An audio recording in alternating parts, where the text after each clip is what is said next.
야, 자녀들을 귀하게 여기시고 자녀들을 축복해 주시고 또한 우리의 가정을 축복해 주시는 우리 주님께 영광 돌리고 찬양합니다. 우리 온 성도들 가정에 하나님 주시는 은혜와 복이 자녀들로 인해서 더 많이 있기를 축원합니다. 우리 어린이 주일은 어린이들만 해당되는 게 아닙니다. 여러분 귀한 자녀들, 여러분 장성한 자녀들도 다 해당되고 더 나아가서 우리도 해당됩니다. 왜요?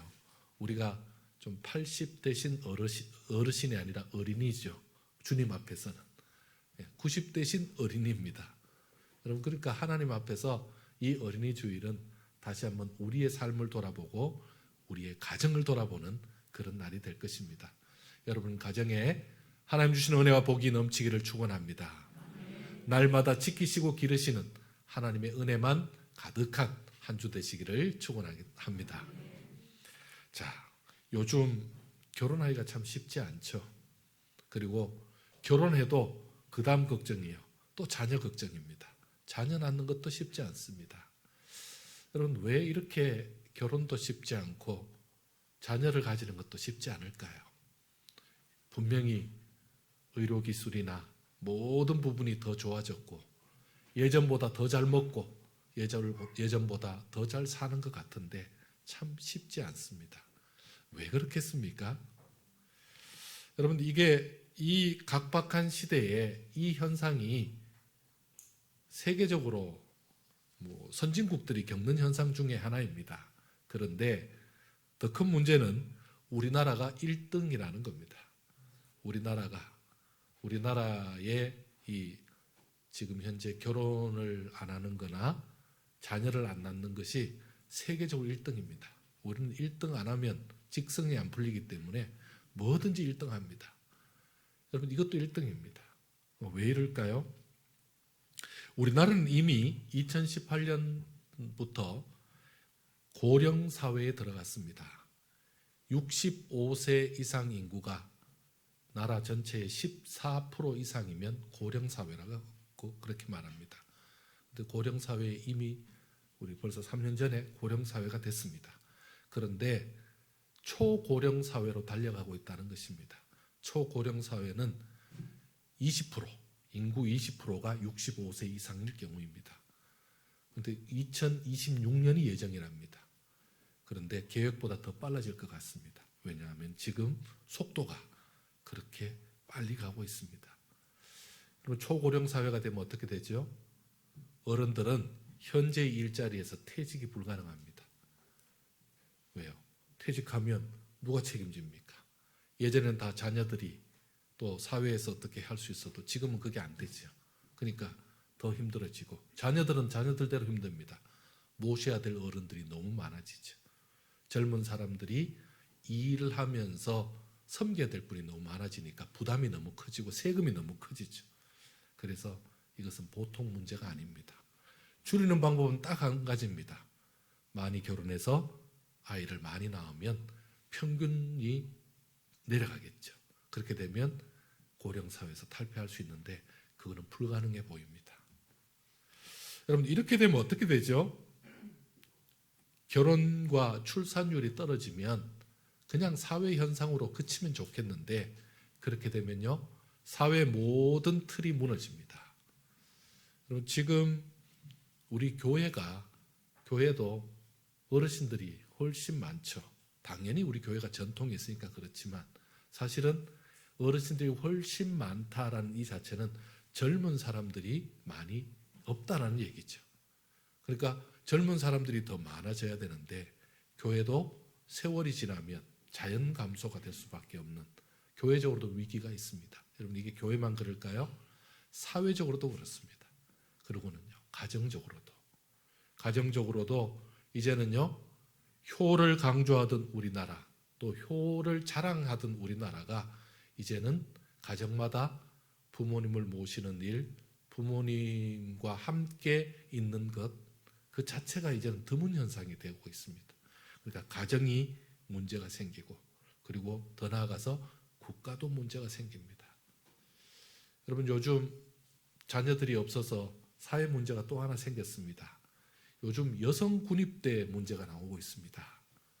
그럼 참 이게 이스라엘이나 뭐 이렇게 선진국에서나 가끔씩 있는 일인 줄 알았더니 우리나라도 여성들이 이제 군 입대해야 될 상황이 발생하고 있습니다.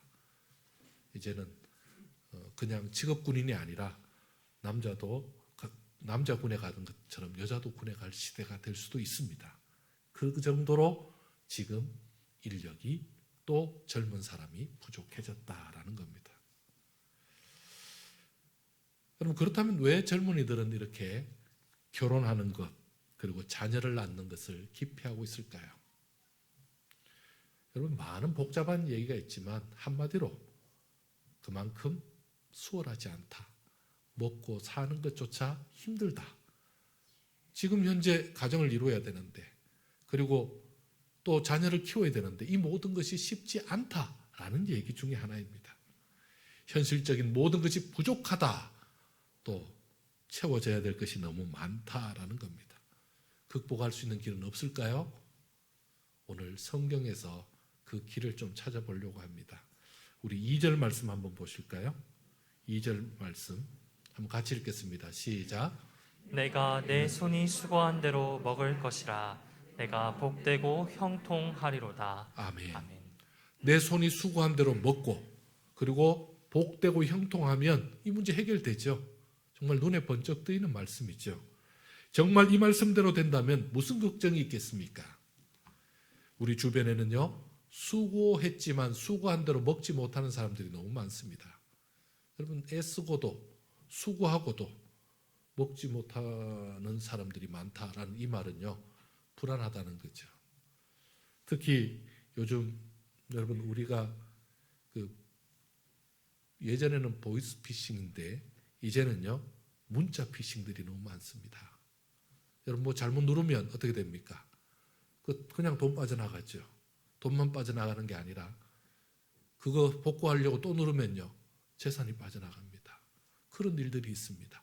분명히 내가 수고하고 애써서 번 돈인데 어느 순간 생각지도 않게 빠져나가고 잃어버리고 이런 일이 발생하면 어떻게 되겠습니까? 그건 수고한 대로 먹는 게 아니죠. 수고한 대로 못 먹는 거죠. 반대로 수고하지 않고 먹는 것 더 문제죠. 요즘 젊은이들은 수고하지 않고 먹는 방법을 연구 중에 있습니다. 어떻게 하면 덜 수고하고 어떻게 하면 더 많이 먹을까? 여러분 제일 빠른 게 뭐겠습니까? 남의 돈 먹는 거, 사기치는 거, 훔치는 거, 뺏는 거 이런 것밖에 더 있겠습니까? 그럼 그것도 더 큰 문제죠. 문제는요, 수고하고도 먹지 못하고 얻지 못하면요 누가 일하겠습니까? 누가 수고하겠습니까? 그렇게 되면 사회 기강 전체가 무너지게 되죠. 여러분 수고하고 수고한 만큼 먹고 얻는 것 그게 그냥 되는 게 아닙니다. 그게 하나님이 도우셔야 가능한 겁니다. 어떻게 하면 수고한 대로 얻고 복되고 형통한 자로 살 수 있을지 하나님께서 분명히 말씀해 주신 부분이 있어 소개합니다. 우리 1절 말씀 한번 보실까요? 1절 말씀 같이 한번 읽겠습니다. 시작.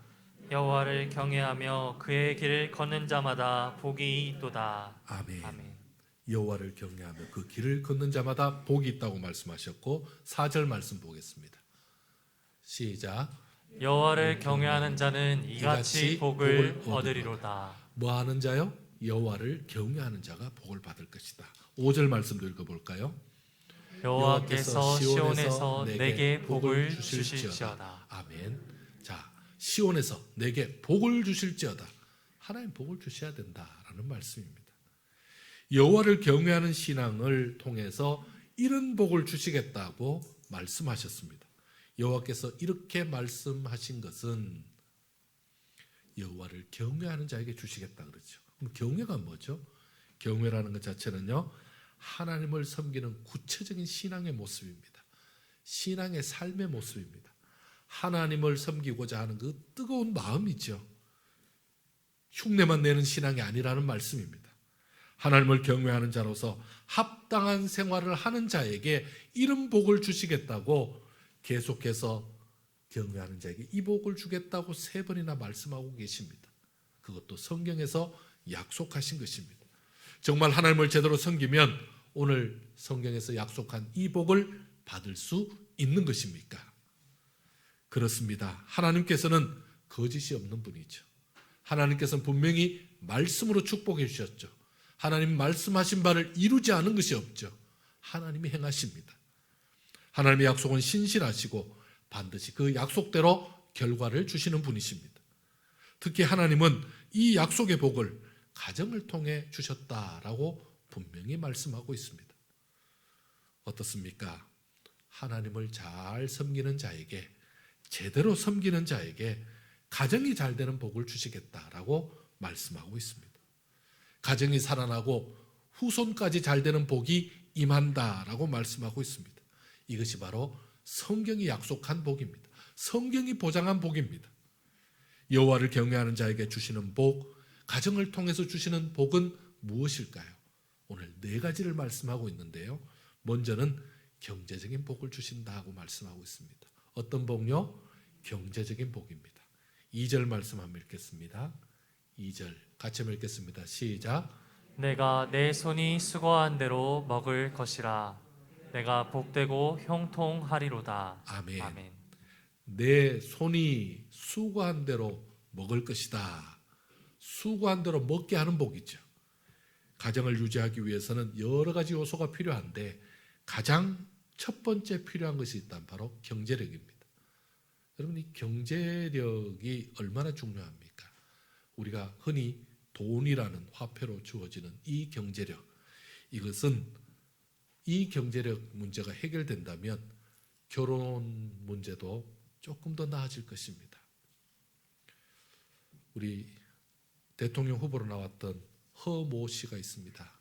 그분은 결혼하면 1억씩도 주고 뭐 집도 준다는데 정말 찍으려다가 찍고 싶었어요. 그럼 그게 국가를 얼마나 잘 경영할지 잘 몰라서 좀 자신이 없지만 그렇게 되면 뭐 간단하잖아요. 돈 문제 해결되고 집 문제 해결되면 그럼 그만큼 중요하죠. 결혼을 기피하는 이유도 그렇고, 그리고 자녀를 기피하는 이유도 경제력과 너무나 밀접한 상관이 있습니다. 집 문제, 생활 문제, 이게 다 해결된다면 누가 결혼 안 하고 싶고 누가 이 자녀를 낳고 싶지 않겠습니까? 하나님을 제대로 섬기는 자, 특히 하나님 앞에 최선을 다해서 가정을 책임지는 자에게는 하나님께서 물질을 주십니다. 수고하고 노력한 대가를 이 땅에서 충분히 얻을 수 있도록 하나님께서 울타리가 되어 주십니다. 여러분 믿으십니까? 여러분 이거 믿고 열심히 일을 감당하시기 바랍니다. 내 손이 수고한 대로 라고 말씀하고 있습니다. 하나님을 경외하는 그 신앙으로 직장을 다니면요, 하나님이 건강 주시고, 그리고 사업장에서 최선을 다해서 성실하게 일하면요, 하나님이 그 결실을 주시겠다, 그 결과를 헛되지 않게 하겠다라고 약속하신 것입니다. 시편 127편 2절에 보니까 조금 특이한 말씀이 있습니다. 한번 읽어볼까요? 너희가 일찍이 일어나고 늦게 누우며 수고의 떡을 먹음이 헛되도다. 여러분 이건 누구에게 하신 말씀일까요? 하나님을 잃어버린 자들에게 주신 말씀이죠. 자, 수고하고 애쓰죠. 그런데 수고하고 애쓰고 결실까지 얻어야 되는데 분명히 수고했고 애썼고 아침부터 밤늦게까지 일했는데 수고의 떡이 헛되면 어떻게 됩니까? 아무것도 없는 거죠. 하나님을 잃어버리면 이렇게 된다는 경고를 주고 있습니다. 하나님의 보장 없이는 우리는 아무것도 이룰 수 없다는 것을 항상 기억해야 됩니다. 수고의 떡이 그냥 오는 게 아닙니다. 수고했으니까 당연한 거 아닙니까? 여러분 수고했으니까 당연히 일하는 소에게 멍에를 입을 가리면 안 되죠. 일하는 소에게 당연히 먹을 걸 줘야죠. 당연한 거 아닙니까? 여러분 당연한 게 아닌 게 오늘날이죠. 당연한 게 아니라 그렇게 주어지는 것이 은혜입니다. 또한 여호와를 경외하는 자에게 어떤 복이 있습니까? 가족 구성원들이 제 몫을 다하는 복입니다. 가족 구성원들이 제 몫을 다합니다. 3절 한번 읽어보겠습니다. 3절 한번 같이 읽습니다. 시작. 내 집 안방에 있는 내 아내는 결실한 포도나무 같으며 내 식탁에 둘러앉은 자식들은 어린 감람나무 같으리로다. 아멘. 여러분, 가정은 집을 말합니다. 건물 말고요. 이 가정이 건물만 크면 되는 게 아니죠. 가정의 식구들이 온전하게 자기의 할 일 잘 감당하면서 서로 사랑하고 격려하고 위하면서 그렇게 살아가야 아름다운 가정이 되죠. 여러분, 집 넓고 집 크고 뭐 다 좋은 거 좋죠. 하지만요, 그 가정이 서로의 역할을 못하면서 서로 미워하고 있다면, 서로 정말 안 봤으면 좋겠다 이러고 있다면 그곳이 감옥이지 그게 집이겠습니까? 화려한 집에 거하지만 그 안에 있는 가족들이 재구실을 못한다면 더 힘든 가정, 복받는 가정이 안 될 것입니다. 내 집 안방에 있는 내 아내는 결실한 포도나무 같다라는 이 말씀은요, 가정의 대표인 부부가 서로 아름다운 관계를 유지하고 있으며 남편이 손으로 수고한 결과를 가져오고 아내는 그 결과를 가지고 잘 관리해서 결실한 포도나무처럼 살림살이가 날마다 풍성해지는 복을 받았다라는 말이죠. 내 식탁에 둘러앉은 자식들은 어린 감람나무 같다라는 말씀 무슨 말입니까? 식탁에 둘러앉은 자식들이 얼마나 화목하고 우애가 깊은지요. 마치 어린 감람나무가 어떤 조건에서 잘 견디며 승승장구하는 복을 받는 것처럼 축복을 받았다는 말입니다. 이 감람나무는요, 비바람을 잘 견딥니다. 그리고 이 감람나무는 그 모든 역경을 견디고 자라난 나무죠. 그것처럼 우리 자녀들이 그렇게 자라니 얼마나 감사하고 기쁩니까? 아비는 밖에서 수고한 복을 고스란히 받는 경제력의 복을 받고, 아내는 살림살이를 알뜰하게 챙겨서 살림을 일으키며 내조하는 복을 받고, 자식들은 우애와 건실함으로 잘 성장하는 복을 받는, 이것이 바로 축복입니다. 또한 하나님께서 여호와를 경외하는 자에게 주시는 복 중에 세 번째는 바로 일시적인 복이 아니라는 겁니다. 이 복이 계속되는 복이라는 겁니다. 이 복이 어떻습니까? 우리 5절 한번 보실까요? 5절 같이 한번 읽겠습니다. 시작. 여호와께서 시온에서 내게 복을 주실지어다. 너는 평생에 예루살렘의 번영을 보며 6절 내 자식의 자식을 볼지어다. 이스라엘에게 평강이 있을지로다. 아멘. 너는 평생에 예루살렘의 번영을 보며, 하나님께서 주시는 복은 현실적이고 그리고 지금 당장 한 번 받는 복이 아니라는 말씀이죠. 너는 평생에라고 말씀하고 있죠. 하나님을 경외하는 신앙으로 사는 동안 계속해서 주는 복을 말하고 있습니다. 내 자식의 자식을 볼지어다 라고 말씀하고 있습니다. 현재 누리는 복이 자식의 자식을 보는 복입니다. 어떤 분은 그렇게 말하죠. 이미 이 복 받았다고. 내가 지금 손주 키우느라 고생 많이 한다고. 자식의 자식 보느라고. 여러분, 여기서 말하는 그 복은 그런 복이 아니고 자식의 자식이 복을 받는 복, 내 자식의 자식이 또 복을 받는 것, 이걸 말하는 겁니다. 2대, 3대, 4대 계속해서 이어지는 복을 말하고 있습니다. 이게 바로 신앙의 가문이죠. 신앙의 명가를 이루는 거죠. 이게 바로 하나님이 주시는 그 가정에 주시는 복입니다. 또한 하나님을 경외하는 자 가정에 주시는 그 복이 무엇입니까? 마지막 복은요, 바로 시온에서 내린다라고 말씀하고 있습니다. 여러분, 5절 말씀 한번 볼까요? 자, 5절 앞부분을 한번 읽겠습니다. 시작. 여호와께서 시온에서 내게 복을 주실지어다. 아멘. 여러분, 시온이 어디입니까? 하나님을 경외하는 장소입니다. 그래서 당시에는 하나님의 성전이 있던 예루살렘 성전이 있죠. 예루살렘을 시온성이라 이렇게도 말하고 있죠. 근데 오늘날은 하나님의 은혜의 보좌가 있고 하나님의 축복이 있는 교회가 됩니다. 교회를 떠나서는 가정과 자녀들이 제대로 복을 받을 수 없다라는 말이기도 합니다. 시온에서 내게 복을 주시겠다. 교회에서 하나님을 제대로 섬기는 나에게, 교회에서 하나님을 제대로 섬기는 우리 자녀들에게 하나님께서는 이 복을 주시겠다고 말씀하고 있습니다. 어떤 복입니까? 시편 128편에 여호와를 경외하는 자에게 하나님께서 복을 주시겠다고 말씀하셨던 것입니다. 사랑하는 성도 여러분, 가정에 더 많은 위기들이 찾아왔습니다. 가족 구성원들 사이에도 더 어려움이 생겼습니다.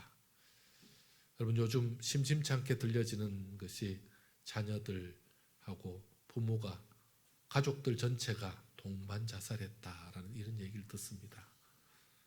정말 너무나 안타까운 일입니다. 이런 일이 없도록 우리 이웃을 잘 돌봐야 할 것입니다.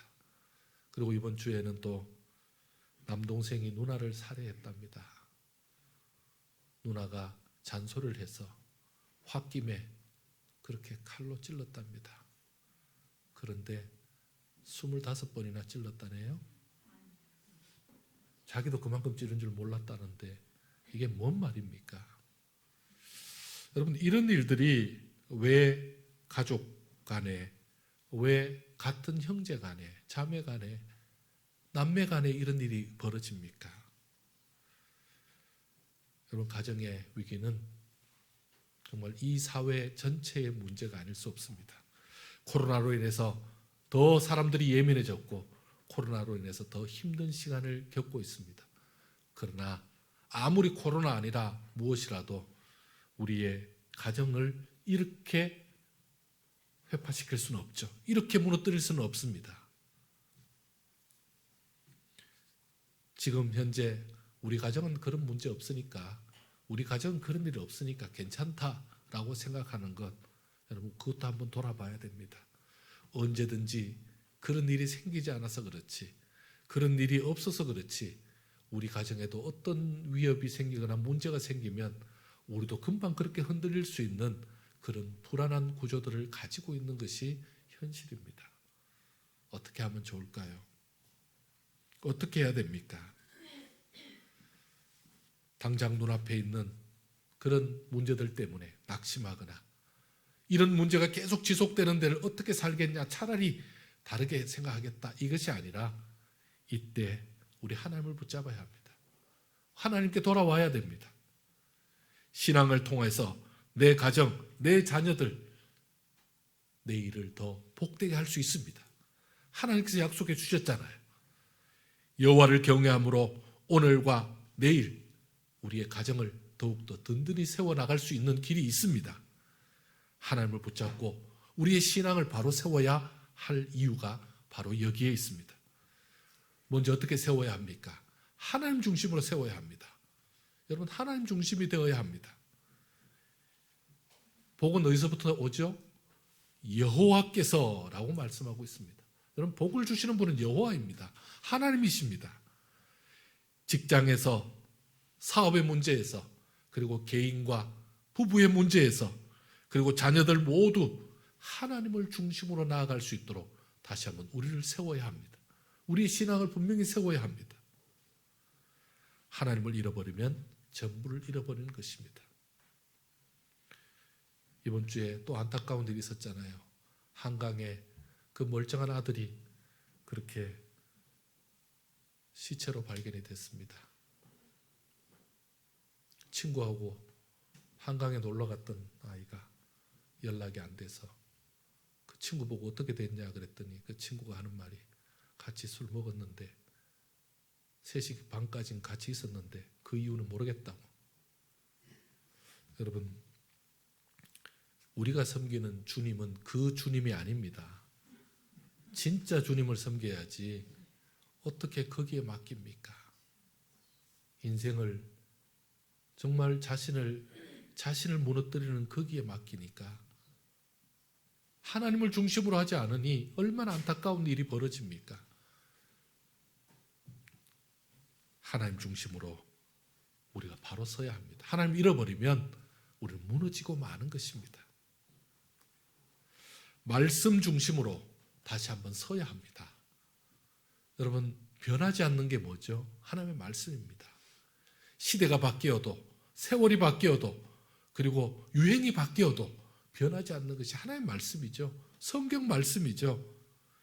여호와를 경외하며 그의 길을 걷는 자마다 복이 있도다 라고 말씀하고 있습니다. 여호와를 경외하며 나아가야 합니다. 그의 길은 무슨 길이죠? 말씀대로 사는 길이죠. 하나님의 말씀대로, 하나님의 지시대로, 하나님이 명하시는 대로 산다면 우리는 모두 복의 주인공이 될 수 있습니다. 말씀대로 사는 가정은 어떤 경우에도 그 복을 놓치지 않습니다. 또한 이 모든 복은 어디서 받는다고요? 바로 시온, 바로 교회 중심으로 나아갈 때 이 복이 임할 줄 믿습니다. 시온에서 너에게 복을 주실지어다 라고 말씀하고 있습니다. 여러분, 하나님 앞에 이 교회가 얼마나 중요한지, 또 하나님이 왜 이토록 주의 교회를 세우시려고 이 땅에 예수님을 보내주셨는지를 우리가 깨달아야 합니다. 여러분, 왜 세상에서는, 왜 정치인들은, 왜 사회는 이렇게 우리를 예배를 못 드리게 하고 교회를 못 오게 하는지 여러분 이해를 하셔야 됩니다. 교회 중심이라는 말은 바로 예배 중심이라는 말이죠. 온 가족이 함께 예배 안에 들어갈 때, 교회에서 예배 드릴 때에 하나님께서 무엇을 주십니까? 온 가족에 필요한 복을 주시는 겁니다. 여러분, 우리 가족들은요 다 복을 받아야 되잖아요. 누구 하나 복 못 받아야 될 가족이 있습니까? 다 복을 받아야 되잖아요. 그 축복을 받아야 되잖아요. 그럼 그 축복은 하나님이 주시는 복입니다. 그 복을 받도록 예배 중심으로 온 가족이 함께 예배드리는 그런 복된 역사가 있기를 축원합니다. 교회 중심의 가정이 되어야 합니다. 여러분, 우리 가정의 자녀들 함께 예배 나오시면 좋겠습니다. 요즘은 좋잖아요. 함께 같이 예배 드릴 수 있잖아요. 어린 아이들이면 어때요? 어려도 괜찮아요. 여러분, 예배 함께 드릴 수 있지 않습니까? 예배 드리는 이 일에 앞장서야 합니다. 온 가족이 이와 같은 신앙 원리를 세우고 실천한다면 그 가정은 하나님이 축복한 가정이 될 것이고, 그 가정은 하나님이 세우신 가정이 될 것이고, 하나님이 책임지는 가정이 되는 것입니다. 내 자식의 자식을 볼지어다 라고 말씀하고 있습니다. 자식의 자식을 보는, 그 자식이 복을 받고 나보다 더 큰 복을 받을 때 얼마나 흐뭇하겠습니까? 여러분, 그런 복을 받기를 원합니다. 그런 복을 받으려면요 하나님을 경외함으로 내 자녀들이 교회를 떠나지 않게 해야 합니다. 그럼 내 자녀들이 교회를 섬길 수 있도록 해야 합니다. 여러분, 부모님들이 자녀들에게 하고 싶은 말 많아요. 자녀들에게 막 내가 뭐 속에 있는 거 다 하고 싶어요. 그래도 참아야 됩니다. 왜요? 부모님 때문에 교회 못 오겠다 그러면 안 되잖아요. 여러분, 부모님들이 자녀들 칭찬 많이 해주셔야 됩니다. 온 가족이 하나님 앞에 예배드림으로 함께 복을 받는 역사가 우리 교회 가운데 있기를 축원합니다. 여러분, 우리 교회가 58년의 역사를 가졌습니다. 그러면요 58년의 역사라는 것은요 대를 이어서 신앙의 모습이 보이는 그런 역사를 가졌다는 거죠. 여러분, 그 복이 우리 교회 가운데 있기를 원합니다. 어느 장로님, 어느 집사님, 어느 권사님, 이야 이렇게 복을 받는구나. 여러분, 그런 복을 더 많이 받으셔야 합니다. 그런 은혜와 복이 넘쳐서 더 기쁜 일, 감사한 일이 넘치는 그런 복된 교회, 복된 가정 되시기를 축원합니다. 기도하겠습니다. 하나님, 감사합니다. 이 시간에 우리가 하나님을 붙잡길 원합니다. 하나님 중심으로, 말씀 중심으로, 교회 중심으로 나아가 우리 하나님 주시는 은혜와 복을 받는 온 가정 되게 하여 주시옵소서. 우리의 자녀들이 잘 되는 것을 보고 그 자녀를 볼 때마다 기뻐하고 감사하며 하나님 앞에 영광 돌리는 일이 가정마다 있게 하여 주옵소서. 우리의 삶 가운데에 하나님의 은혜가 더 넘치게 하여 주옵소서. 아버지 하나님, 우리 교회에도 은혜와 복을 더하여 주셔서 우리 성도들 가정마다 좋은 일, 기쁜 일, 감사한 일 넘치게 하여 주시옵소서. 감사드리오며 예수님의 이름으로 기도드리옵나이다. 아멘.